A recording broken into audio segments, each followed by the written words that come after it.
Dressing রুমের ব্যালকনিতে রাজার বেশে দাঁড়িয়ে শহীদ আফ্রিদি দেখছিলেন কিভাবে ভারত ব্যাকপ্যাক গুছিয়ে চলে যাচ্ছে বাড়িতে। তার প্রতিক্রিয়া ছিল অসাধারণ।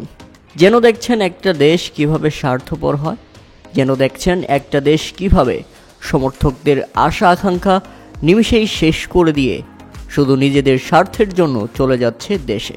এতে পাকিস্তানের একটুও আক্ষেপ নেই, কেননা ফাইনালে পৌঁছে গেছে তারা, আর তারা ভালো খেলেই ফাইনালে পৌঁছেছে।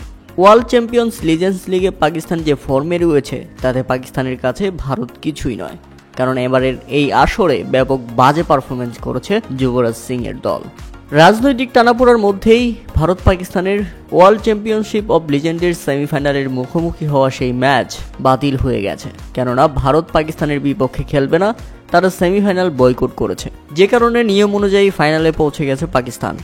আর ম্যাচ না খেলায় ভারতীয় দলকে ছাড়তে হচ্ছে মাঠ। সেই দৃশ্যর একটি ভিডিও এবার সামাজিক যোগাযোগ মাধ্যমে ভাইরাল, যেখানে দেখা যায় ম্যাচ না খেলায় ভারতকে মাঠ ছাড়তে হচ্ছে, আর আফ্রিদি ছিলেন সেখানেই হাজির। ড্রেসিং রুমের ব্যালকনিতে পা তুলে দাঁড়িয়ে রীতিমতো রাজার বেশে পুরো দৃশ্যটি তিনি উপভোগ করছিলেন, কিভাবে ভারত, যুবরাজ সিং, শিখর ধাওয়ানরা ব্যাকপ্যাক গুছিয়ে স্টেডিয়াম ত্যাগ করছেন।